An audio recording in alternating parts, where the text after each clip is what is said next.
A gente começa o programa de hoje trazendo um dado importante. O Piauí é o terceiro estado brasileiro com mais pessoas com algum tipo de deficiência. O levantamento do IBGE também demonstra que no estado essa parcela da população tem muita dificuldade de acesso à educação e ao mercado de trabalho. Vamos conferir os detalhes na reportagem da Rayana Mouzinho. Os números divulgados pelo Instituto Brasileiro de Geografia e Estatística revelam que o Piauí tem a maior prevalência da população com deficiência visual, com 4,6% da população.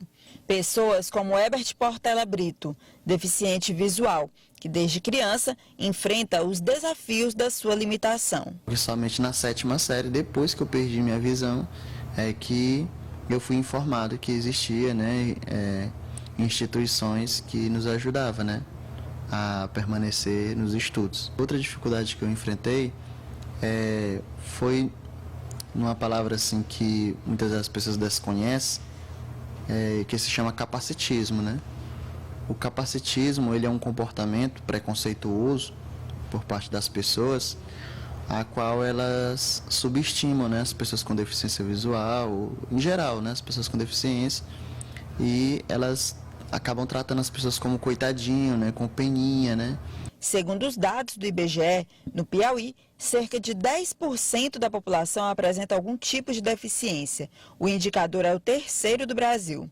Herbert relata que, além do capacitismo, quando há o preconceito e limitação, o deficiente enfrenta barreiras causadas pela falta de informação sobre seus direitos. A política pública, ela, ao mesmo tempo que ela ajuda, nessa questão da sobrevivência das pessoas com deficiência, ela tem que ter um mecanismo de levar o indivíduo a ser autônomo também, não deixar ele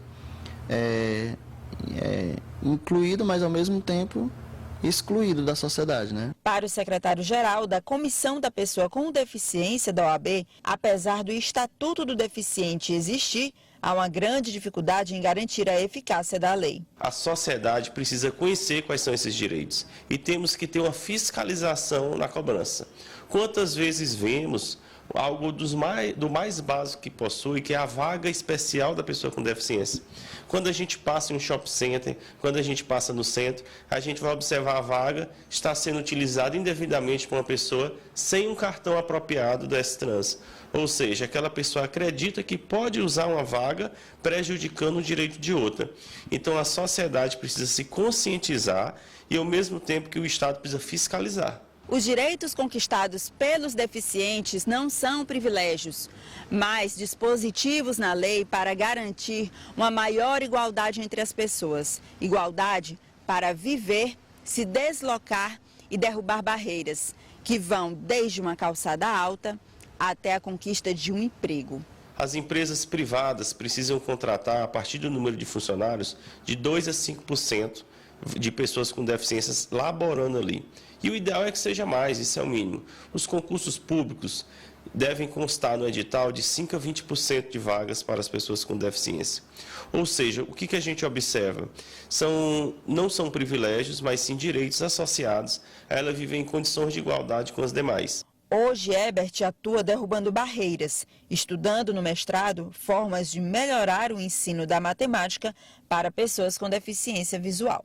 O meu objeto de estudo, no mestrado, está sendo sobre a pesquisa, em investigar quais as metodologias, as metodologias de matemática, do ensino da matemática para alunos cegos, no ensino médio. E a motivação que me levou a pesquisar sobre isso, como você falou, as diversas dificuldades que eu enfrentei no ensino médio para poder aprender, e para poder realmente compreender os conteúdos de matemática, que não é fácil, Pois é, Herbert. Não é fácil, a gente está aqui parabenizando o Herbert pela superação, mas não deveria ser tão difícil, né? O acesso a essas pessoas que têm algum tipo de deficiência física, visual, cognitiva, são tantas. E a gente vai debater agora um pouco desses números com os nossos bancadistas. O Salles fez uma exclamação aqui, né? Nós somos o terceiro país com o maior número de pessoas com deficiência, são 10,8% de piauienses com algum tipo de deficiência. É muita gente, né, Salles? Demais. Às vezes eu sou muito mal interpretado quando eu faço alguma análise e que, às vezes, as pessoas parecem não compreendem muito bem onde é que eu quero chegar. É que é importante a gente, quando analisa, pegar todo um contexto. E nesse caso, quando a gente olha para a história do Piauí, nós vamos observar que só com a construção do CI, é que nós tivemos, evidentemente, um apoio mais significativo em termos de políticas públicas de Estado para a pessoa com deficiência. Isso é uma realidade. Então, só a partir daí, temos o quê? 20 anos? Então, é muito pouco tempo. É muito pouco tempo. É preciso a mudança de cultura enquanto prefeito, enquanto vereador, enquanto gestor de uma forma geral, para ter uma atenção especial, quanto governo de Estado, claro, governo federal, para ter uma atenção especial exatamente com essa parcela significativa da população. 10% de um estado com mais de 3 milhões de habitantes não é pouca coisa, mas não é mesmo. Nós temos municípios aqui onde a situação é grave e precisa desse olhar. Portanto, antes tarde do que nunca, mas precisamos avançar mais e mais rápido, que essas políticas públicas venham e que venham para ficar. Tem que ser política de Estado, não é de um governador, não é de um prefeito, mas de Estado. Só assim não se perde direitos. Vamos aqui a alguns outros dados antes de pegar o debate, fazer o debate aqui com o Pedro Alcântara. Pedro, nós somos o estado do país com o maior número de pessoas com deficiência visual. 4,6%, né, como o Herbert, o nosso personagem. E a dificuldade é imensa de acessar a educação.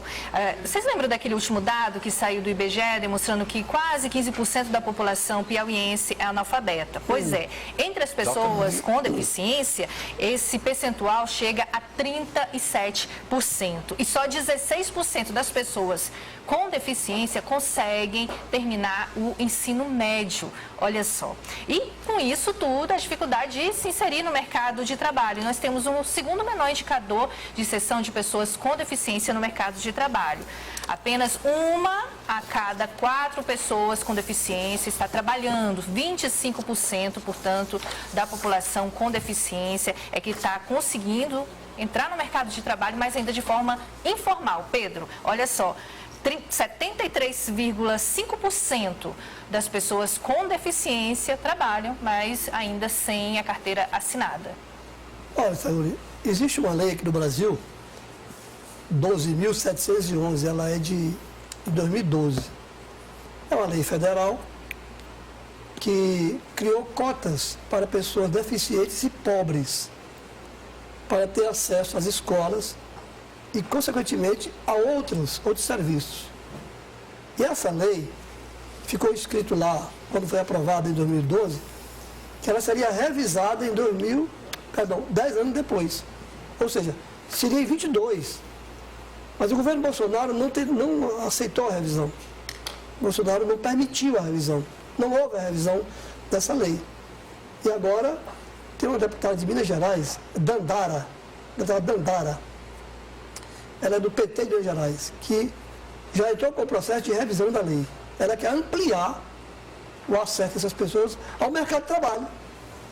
Exatamente em cima dessa reportagem que foi feita aí. Então, o Brasil é um caso sério de deficiência mesmo. O Piauí já foi, não sei se ainda é, Sim. primeiro colocado em questão de deficiência, a cidade de São Gonçalo, aqui no Médio Parnaíba. Fizemos reportagem lá, viu, Wesley? Fizemos. Fizemos reportagem lá. Era a primeira cidade do Brasil com número de deficientes. Quando a dona Regiane Dias era secretária da CEID. Então, espero que essa revisão da lei dê a essas pessoas a oportunidade que elas merecem. São brasileiros. E olha, eu queria só chamar a atenção de uma coisa. Há cerca de 9 anos atrás, eu fiz uma reportagem onde eu me dispus a ficar cego. E o que é ficar cego mesmo? Eu utilizei os equipamentos para que a minha visão ficasse completamente sem enxergar nada. E saí lá da Associação dos Cegos até o centro de Teresina, lógico, guiado por alguém que já tem experiência. E aí foi que a gente foi perceber a dificuldade que é para alguém que tem deficiência visual caminhar nas ruas de Teresina. Porque apesar de você ter aquele piso tátil onde a pessoa reconhece... E você tinha uma bengalina num dia, também, né? também. E você tem aquele piso tátil, mas olha, em cima do piso tátil tem pessoas que colocam, ambulantes que colocam equipamentos, você tem postes muito mal colocados.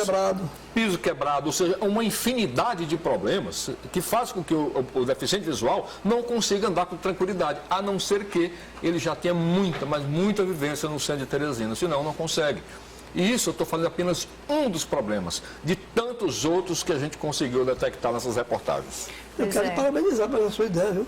Excelente, a gente vai poder refazer, né? Essa sua experiência. Importante. Refazer para ver, né? Uma prima minha foi posta no porta-mala de um carro para um ladrão, e ela ficou 4 horas dentro do porta-mala, eles assaltando. Aí eu vou sentir a experiência. Entrei no porta-mala, tranca aí. É loucura. Foi questão de segundo, abre, pelo amor de Deus. Desesperador, né?